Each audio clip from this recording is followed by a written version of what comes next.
One out of every 4 aircraft carriers in the world belongs to the United States.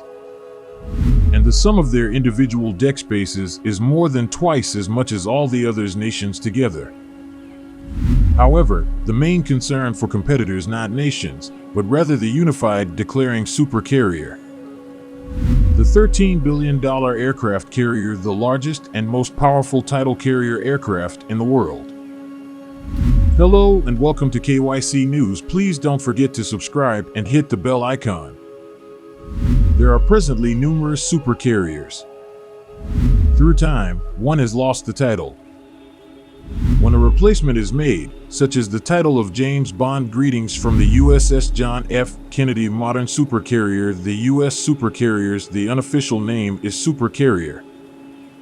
Assigned to the most competent category of a working aircraft carrier, also holding today, is the USS John F. Kennedy, the highest value because of that distinction, a sea-based asset and the preferred choice. Moment the U.S. is faced with major danger, China and Russia are aware of this and have tried for decades to catch up with United States. Nevertheless, it is impossible to compete with the two American airplane carriers. Primary causes. First off, there are simply too many Americans. China is presently tied for second place. The United Kingdom's position and the quantity of aircraft carriers, consisting of 2 in use, they are yet farther away than a stone's throw. Remove the United States from the number 1 position states, then there is airplane quality. Also, carriers has nearly 100 years of experience in the United States is building aircraft carriers. States has demonstrated their expertise and has consistently been ranked first. The largest aircraft in the world since the end of World War II. Quality. How did the United States become a superpower?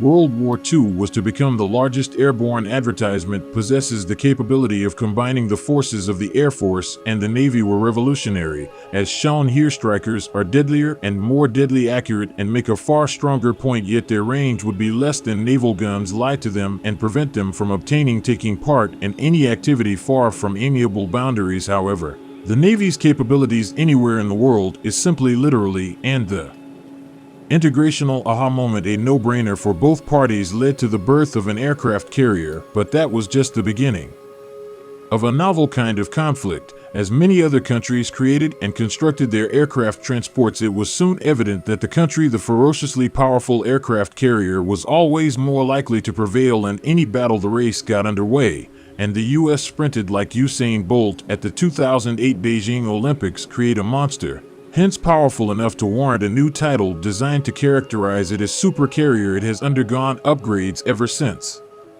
To maintain the supercarrier's health, upgrade super. After a century of improvements, the U.S.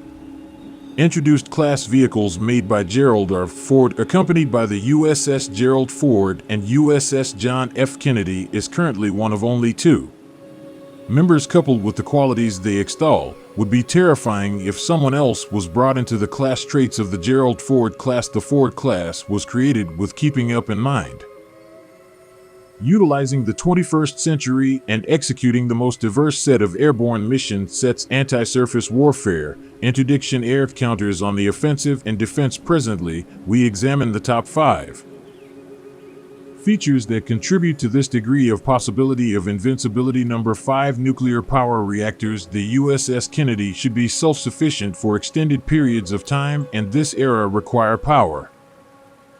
Everything aboard the vessel is electromagnetic. Rocket to its highest point of the multi-purpose radar line, and even the use of laser-directed energy weapons. In future, it also has to move quickly. 30 knots or less is considered agile, sufficient to serve as a weapon, not simply in sitting ducks in the middle are an easy target from the sea. For these propulsion and electrical supercarriers require and run on nuclear reactors that are similar to atomic weapons, although not actually, and there are 2 A1BS on the USS Kennedy. The most powerful nuclear reactors, each reactor. This reactor represents a turning point in its own, and it produces 25% more power compared to the A4W, its predecessor, which fuels the Nimitz-class reactor. The best carrier among planes prior to the arrival of the Gerald Ford class to be the A1B reactor has sufficient energy to illuminating whole cities. Logically, given that the USS John by alone Kennedy is a thriving city. You may see evidence of that in its ever-occupied interior areas and its enormous deck area. Fourth, the enormous deck area. The USS John F. Kennedy's deck area has a beam and is 1,106 feet long, a distance of 256 feet extending beyond 3 football fields that are adjacent and pay it claims to be the biggest aircraft carrier over time. With such room, there is space to hold more firearms and aircraft. This leads to a 33% increase in sorties. Compared to Nimitz-class flights carriers during a carrier sortie, the amount of flights from the deck each day, it is the single most important aspect of the carrier, a crucial factor in determining carrier lethality. Increasingly more sorority flights are connected to more weapons in the sky, which leads to more anxiety about the opposition. Additionally, there is the benefit of having additional staff on board to prepare and run the carrier and fly the plane smoothly, and more deftly wheeled firearms. Effectively, some might claim that a bigger deck, there are further issues to address to obtain jets with guns loaded, although this isn't inevitably so due to some brilliant routing and automating the process of moving the weaponry a bay closer to an aircraft on a deck than on any other carrier in a straight line.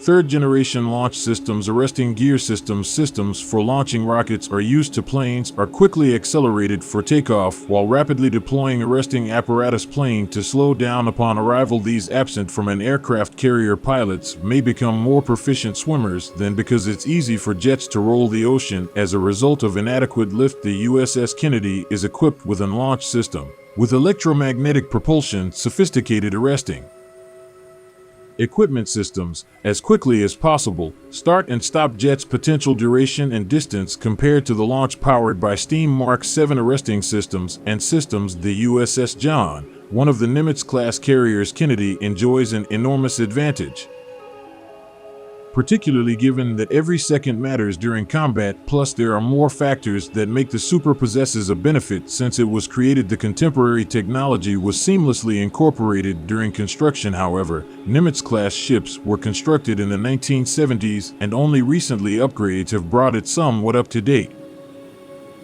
and that could or could not be integrated as if they are incorporated into the carrier from the beginning. Number 2, multifunctional radars are any device's main sensors, whether it be a fighter aircraft carriers, or tanks, to perform their tasks in the military. All personnel involved must be informed information about both of their environments merely because it is miles away and instant. Is this doable with radar?